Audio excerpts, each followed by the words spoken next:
just went off, so we didn't collect the fine. I thought I heard a cell phone ring.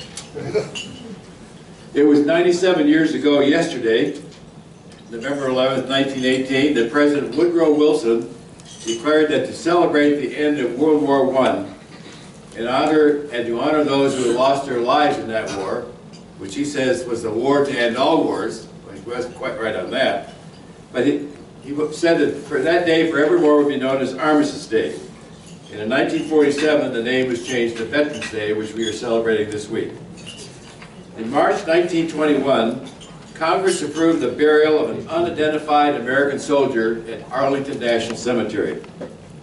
On Memorial Day of that year, the remains of 4 unknown soldiers were exhumed from military cemeteries in France. And on October 24th, the caskets of those 4 unknowns were lined up in front of the City Hall in a small town in France. A highly decorated and seriously wounded Army sergeant selected the 3rd casket on the left as the first unknown soldier by placing a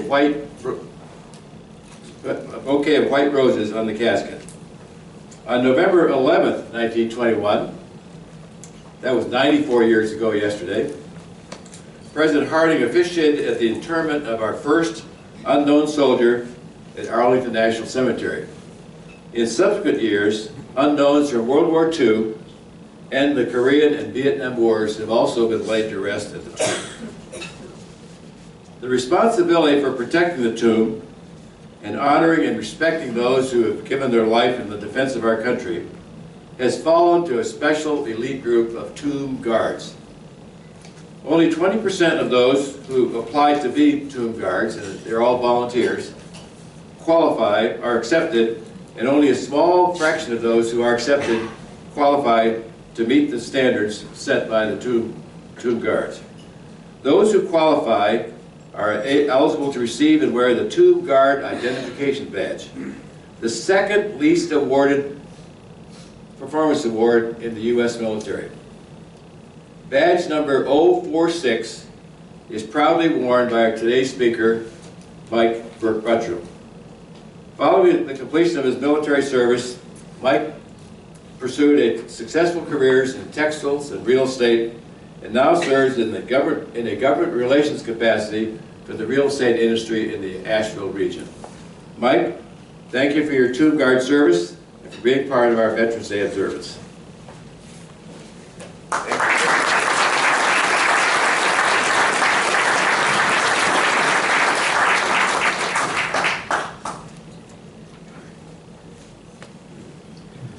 Thank you, Dick. Is this mic working? Yep. Okay. On behalf of the Society of the Honor Guard, Tomb of the Unknown Soldier, it is a true honor to be here today. And a special shout out to Dick for going to the trouble of finding us through the society that we started about 15 years ago. It's made up of former guards for the purpose of what I'm doing here today, and as well as trying to raise a little money for tomb guards that need a little help and their children. I'm going to try the technology and we'll start the program. As a relief commander, I served as a sentinel for 7 months and then a relief commander of the 2nd Relief for 9 more. When I marched out, faced the tomb, salute, do an about face, and I would say, ladies and gentlemen, may I have your attention, please? I am Sergeant Buttram of the United States Army, Commander of the Relief Tomb of the Unknown Soldier. It is requested that everyone remain silent and standing during the changing of the guard. All military personnel in uniform should render the hand salute upon the command of present arms. Thank you. I've said that so many times I can still say it today. And I want to digress for a second.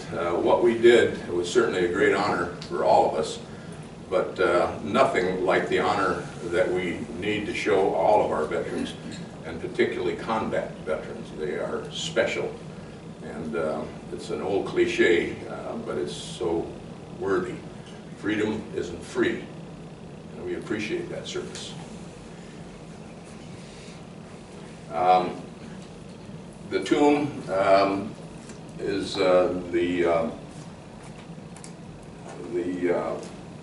sentinel, excuse me, this is the photo of me and a fellow by the name of Dave Insco. I'm on the left.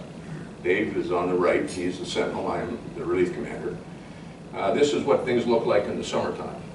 These photos were taken by a fellow that asked for permission to do his master's thesis on photography, and the tomb guards were the subject matter, and the Military District of Washington gave him permission.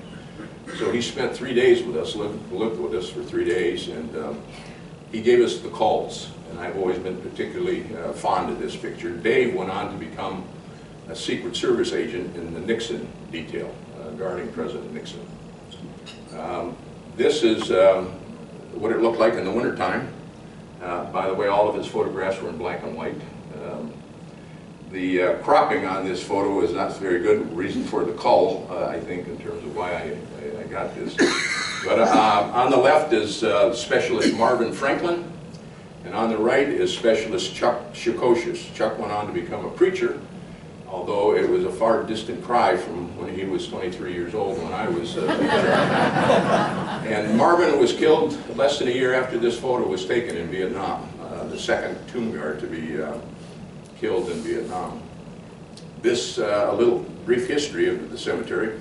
I'm sure many of you know that the cemetery was the home of Robert E. Lee, but he married the granddaughter of Martha Washington. She was married to Custis. This, the reason for the Custis Lee mansion. It was not doing so well under Mr. Custis. Robert E. Lee, on the other hand, turned it into a very thriving plantation. It became a secretary when General Meigs, who was in charge of the military district at the beginning of the Civil War, was so upset with Robert E. Lee leaving the service of the United States and taking on the Confederacy lead. He immediately took the first dead from the first Battle of Manassas and planted it in Mary Custis Lee's Rose Garden, and hence it became a cemetery after that. This is what the cemetery looked like at the turn of the century. This is the Confederate Memorial, and speaking here in Gastonia, North Carolina, I'm sure it has a special place for many people. It's on the south side of the cemetery. Right across the fence is Fort Myer, where I was stationed, where the tomb guards are headquartered when they're off duty. The symbol, not for fame or reward, not for place or for rank, not lured by ambition or goaded by necessity, but in simple obedience to duty. They understood it. These men sacrificed all, suffered all, dared all, and died.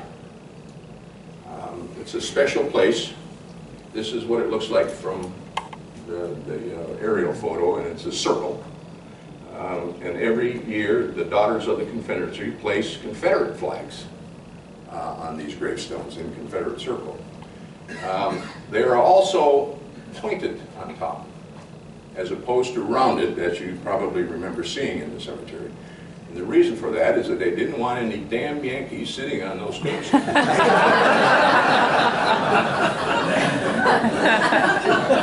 This is a special person from World War I, commanding all forces, American forces, and he opted for a general tombstone just like his men received, not for a special memorial, General Pershing.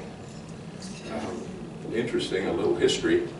He was a guest of the Coburns was the name, that is next door to a house we own in Asheville, North Carolina.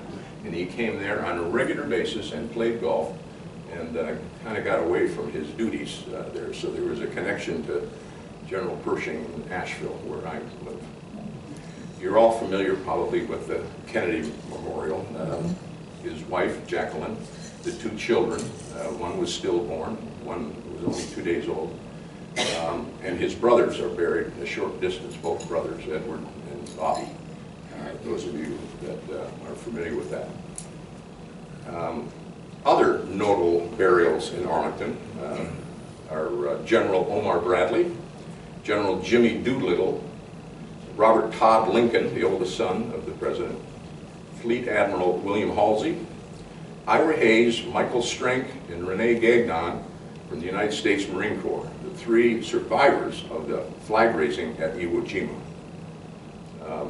Pierre Lafont, and I'll get to him in a bit, George C. Marshall from World War II, Thurgood Marshall from the Supreme Court, Lee Marvin, good Marine, Audie Murphy, and all Marines are good, by the way. General Pershing. The other president buried in the cemetery is William Howard Taft. A lot of people don't realize there are 2 presidents buried there. Gus Grissom and Roger Chaffee, you remember, many of you remember having the fire in the capsule. Ed White is buried at West Point. Lieutenant General Joseph Wheeler, who was a general in the Confederate Army and then later became a general in the Union Army. As the Civil War ended, he stayed in the service and was commanding in the Spanish-American War. And Thomas Selfridge, lieutenant. That is the first plane crash in American history.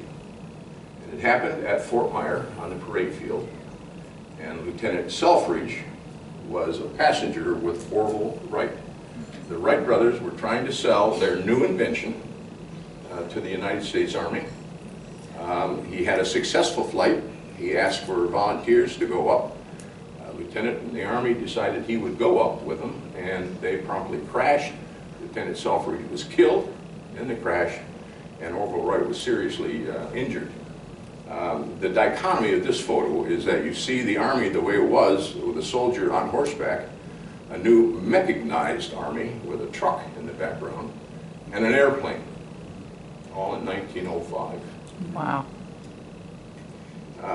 The Society of the Honor Guard, looking at this is not me, but this, if he were working for me, I would have him doing push-ups. He's not quite ready to go on the mat for his picture, but that's inside information. This is the way the tomb looked during the 1920s. And of course, the trees are a lot bigger, certainly when I was there, and certainly a lot bigger today. So you can still see the Washington Monument. You can't quite see the Pentagon anymore. But at night, it's quite a scene.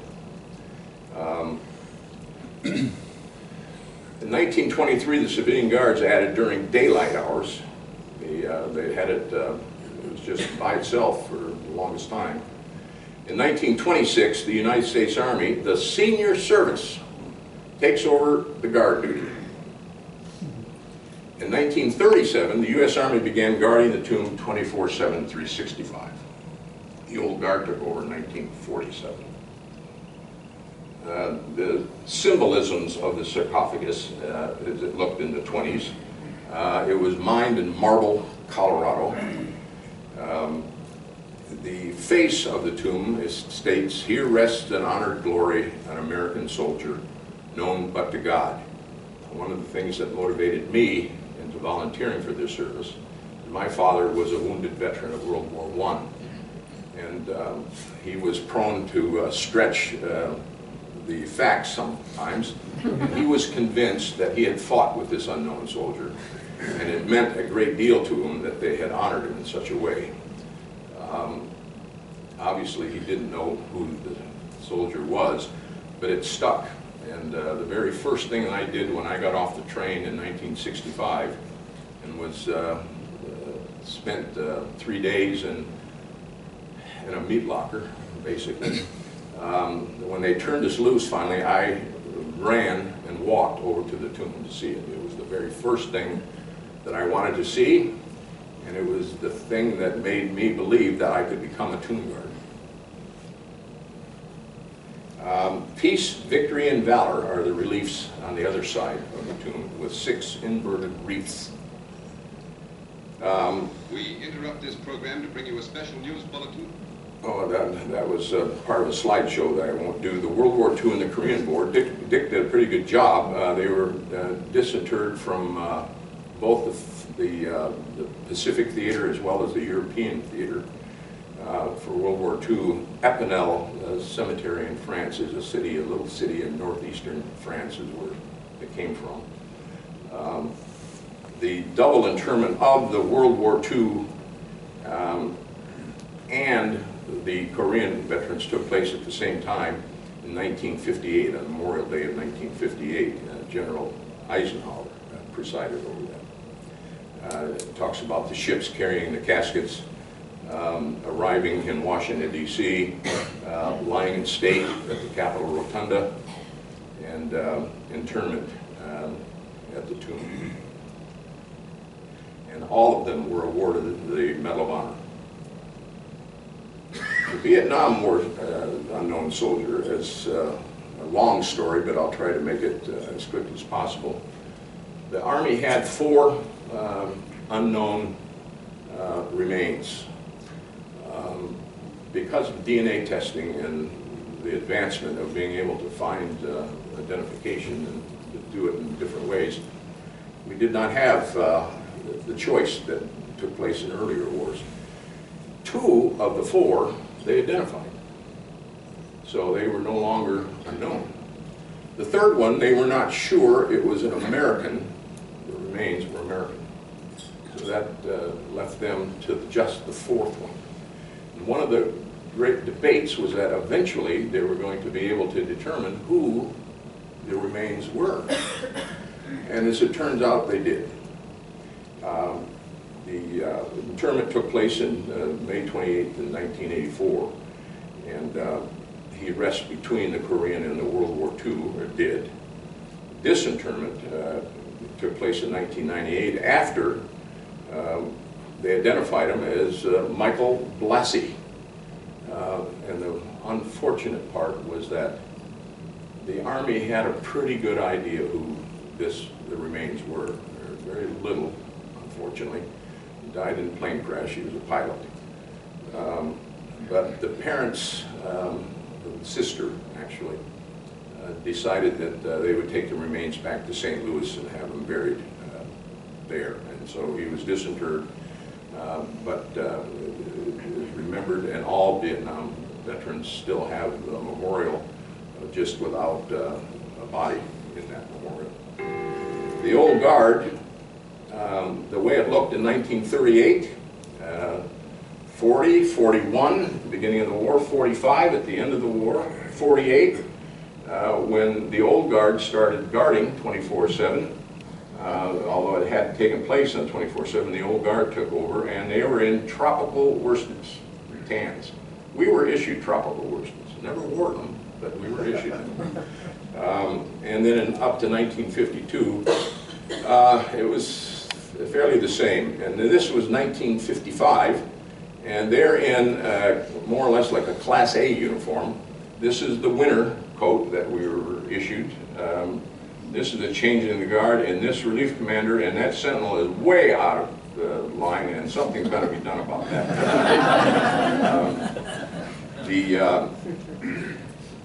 This is 1982 coming forward, and this is the way it pretty much looks today. I can tell the difference in the uniforms just by glancing because you work so hard on the uniforms. We were on for 24 hours. In my time, it's pretty much the same. Off for 48. I can't believe that someone is that young doing this job, but that's up to 2014. And there has been one female guard. In 1995, she guarded. And they had relaxed the criteria from when I was in until today, and I think there's a slide on that. This is behind the scenes at the Guard. We lived across the hallway in our time. the government saw fit to upgrade the guard quarters, and if they had been like that when I was in, I'd probably still be in the Army. But all the work done on the quarters that we lived in were done by the Tune Guards. And every group that would come along would add something to it to make it a little bit more comfortable, and they were quite comfortable. But they were in the catacombs of the amphitheater. And the amphitheater was built, originally thought that it was going to house dignitaries, presidents maybe, and there's only 2 in Arlington, so it would have been a while to fill up the catacombs. So they decided maybe on senators and congressmen. Well, it would have been filled up in a couple of days probably had that happened. So there are no burials in the catacombs. It's storage. And one of the interesting things stored there is the catafalque that was used for all presidents and all full honor wreath-laying ceremonies, where the casket lays on a funeral bier. That bier is stored in the catacombs, and it started with President Lincoln. But it gets pulled out pretty regularly. Behind there, you see the wall. That's where all the badge holders' names go up on a wall. Dick was kind enough to point out that I'm number 46, which makes me very, very old. We all assisted each other. That was all part and parcel. That's how it worked. The guards worked with each other. The ready rack, there'll be another one like that. The Sentinels have a professional steam system to do their uniforms. You had to get it ready for your next tour. And of course, the shoes are still shined the old-fashioned way, truly a spit shine. And somewhere along the line, I lost mine, and then there was a last time inspection, and we'd use masking tape to tape everything off completely and make sure all the lines were right and everything was exactly the same way. Responsible for maintaining the highest standards and traditions of the United States Army and this nation while keeping a constant vigil at this national shrine. Prevent any desecration or disrespect directed towards the tomb, which is the mission of the Sentinels. And we spoke earlier in terms of when something gets out of line, which happens regularly. Somebody gets under the chains or a child gets away from their families, the Sentinel will turn, face whatever is going on, come to port arms, and at the loudest possible voice, scare the living devil out of everybody. The requirements today, not then. It's all voluntary, which is still the same. The MOS is non-specific. It's military occupational specialist. I was infantry. 5'10" to 6'4", in my day it was 6 foot to 6'3". And out of the 12 Sentinels that were made up the full relief back then, or the full guard duty, 10 of us could interchange almost all of our clothes. And sound character, which is highly questionable. Top secret clearance and SBI clearance. I'm not sure that that was ever run on me. I'm not sure I could pass it, quite honestly, but I suspect they did. The authorization today is 21 personnel. There's a sergeant of the guard, an assistant sergeant of the guard. We did not have an assistant. A driver. We got people to bring us food, and while we were out there, we were out there. We couldn't go anywhere. So if you needed something, an emergency, they would go do it for you. You couldn't leave. 3 reliefs, still the same today. 1 relief commander and 5 Sentinels. And that's pretty nice because we had 4, and invariably I walked almost my entire 7 months with 3, which put a lot of pressure on getting that uniform ready for the next tour because you have less time to do that. The training is much different. In our day, I can talk to that. I can't talk to this so much. We would get done with our regular duty, and in the old guard, I was in the 3rd platoon of E Company, Honor Guard Company. We got to wear an Honor Guard patch on our uniform. And I was in the 3rd platoon, chosen for the 3rd platoon, which fired the volleys over the graves. And in that time, there would be as many as 50 a day going on in Arlington. And that was just Army ceremonies. All the services had something similar going on at that time. There was practical tests, written tests, part of the process, but really it was the intangibles. And in my day, it was the sergeant of the guard. When you thought you were ready, you auditioned. And the sergeant of the guard was the man. And he ran it and did not have any bosses. The sergeant of the guard ran the tomb guards.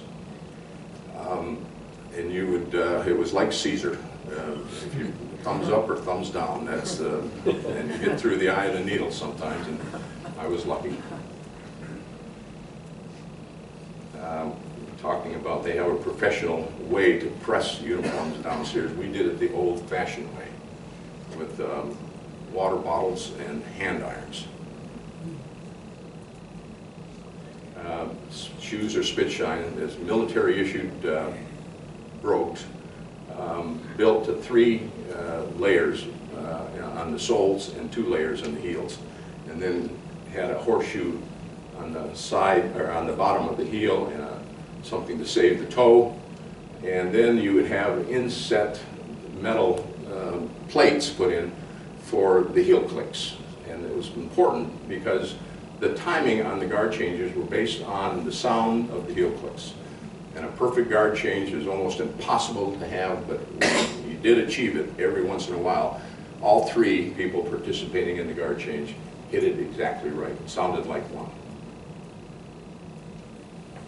The ready rack, in our day, we were not issued sunglasses, therefore I wear them today. We were not issued wristbands, which was helpful to keep your gloves. In the wintertime, we would have liners, but it made it very difficult to hold on to the rifle.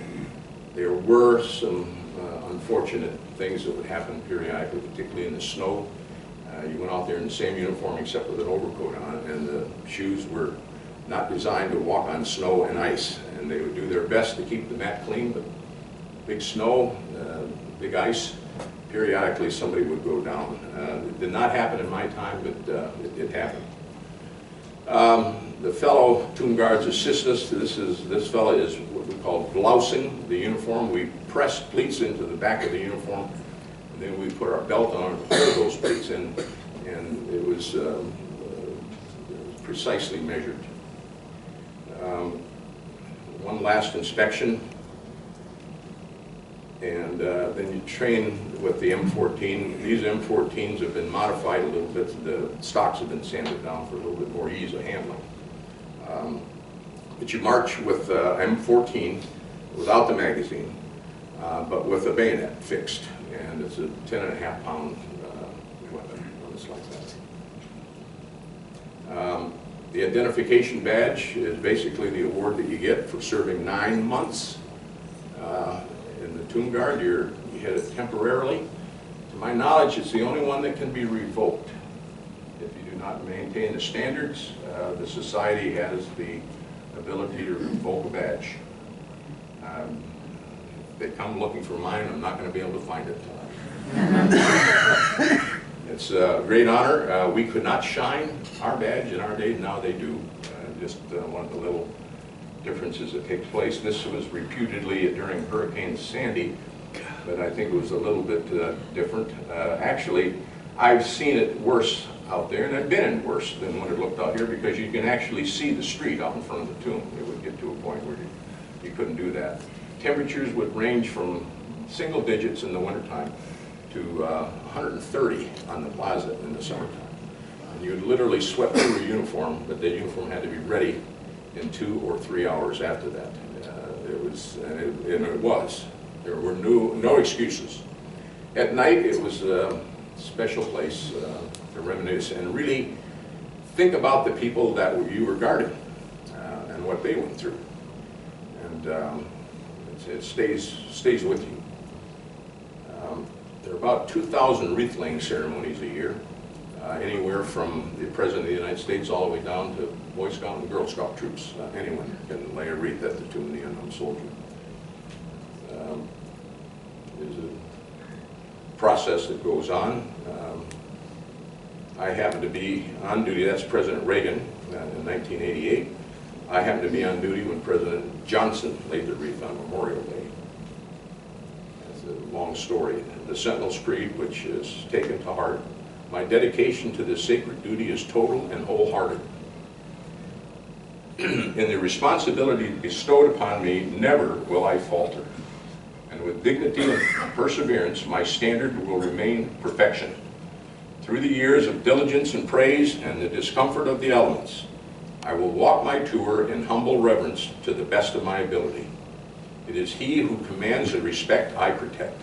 His bravery that made us so proud, surrounded by well-meaning crowds by day, alone in the thoughtful peace of night. The soldier will be honored, glory rest under my eternal vigilance. Any questions? Thank you. Understanding I have